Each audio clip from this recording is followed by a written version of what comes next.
What's going on, guys, and welcome back to a brand new video. Good morning, good afternoon, or good evening, depending on where in the world you're watching from. So earlier I posted a poll and I gave you guys the option to choose which video I was going to film today, and you guys responded extremely in favor of underwater animatronics. I think at the time that I filmed it, 88% of the people that had already voted on it voted for underwater animatronics, so I think it's safe to say that's what the people wanted to watch. So that's what we're going to be doing for a video today. Now I want to put a little disclaimer out there. This is my personal favorite list. I'm only going to go through 2 during this video, and we'll expand on that more in future videos. I'm gonna go through my 2 top picks for underwater animatronics that I think are just the coolest, the creepiest, and the most notable. So with that being said, let's dive on into it. No pun intended. The first animatronic that we're gonna be looking at today comes from Australia, and it goes by the name Bert the Bunyip, or the river bunyip. So a brief little history. This animatronic was modeled after an Aboriginal Australian legend, and that legend is the bunyip, which is a monster that inhabits lakes or streams and directly translates means evil spirit. Now, as you can see, the bunyip is quite a terrifying looking creature, and as you can imagine, the animatronic is probably also going to be quite terrifying. So the creator of the animatronic actually created this as his own rendition of what he envisioned the bunyip to be. So the interpretation for this animatronic and this creation that's supposed to represent the bunyip is truly terrifying. And the fact that it's so dilapidated as well and falling apart and kind of rotting just really adds to the disgusting nature of the animatronic. So now that we have a little bit of a background of that, I'm going to give you guys a background on Bert,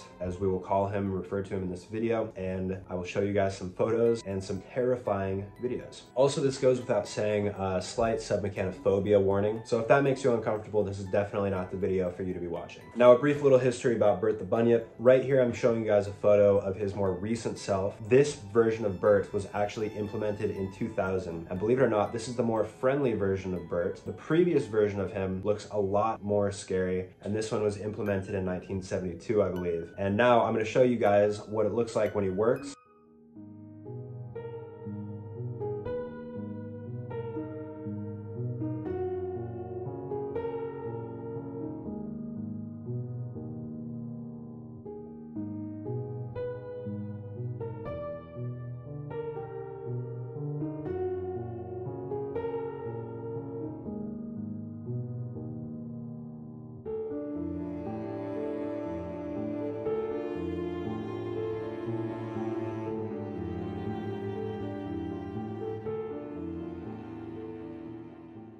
So as you can see, Bert has fallen apart quite a bit. Just a very unsettling animatronic to look at, which is why I included him on this list. Very unique, one of a kind, and yeah, pretty cool animatronic. Let's get on to the second one and the last one for this video. So for our next animatronic, we're going to be talking about the previous Disneyland ride, 20,000 Leagues Under the Sea. Now, there were a variety of different underwater animatronics for this. This entire ride was centered around animatronics. And so in this ride, the 20,000 Leagues Under the Sea, participants would hop into a submarine. You could peep out of the windows and you could see all these different animatronics. Among these, the most notable ones are the squid and the sea serpent. So today we're going to be talking about the sea serpent, which in my opinion holds a special place in my heart. Why? I don't know. I just really like the look of it, and it also is quite eerie and a little bit melancholy when you take a look at the photos and see how it's been abandoned. So I'm going to show you guys some photos while I talk about a little brief history of the park itself, or this ride in particular, because there really isn't too much history behind the sea serpent. I will get into that, but here are some photos of what it looked like when it was in operation. It was supposed to be kind of like a funnier sea serpent, you know, its eyes would move around, do some funny stuff. So a lot of people kind of got creeped out by it. But personally, I think that it looks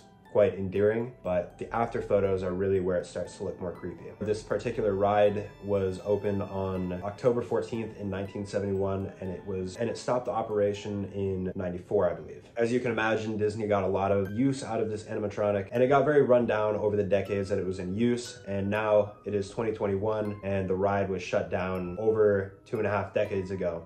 Here's a before picture of what it looked like when it was in operation, and now here is an after photo.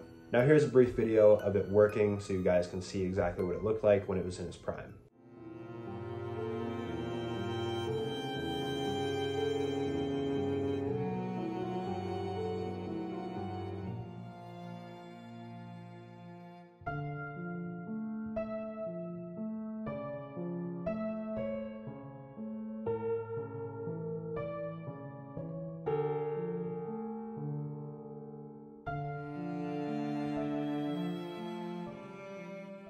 Well guys, that's gonna conclude this video. I hope you guys enjoyed it. Drop a like if you did, subscribe if you did. Don't forget to turn on post notifications, really appreciate that. Drop a comment down below on what you wanna see next. If you guys want me to continue this series, or if I got something wrong in the video, don't hesitate to correct me. Always accept criticism. I hope that you guys have a great day and stay safe. Peace out.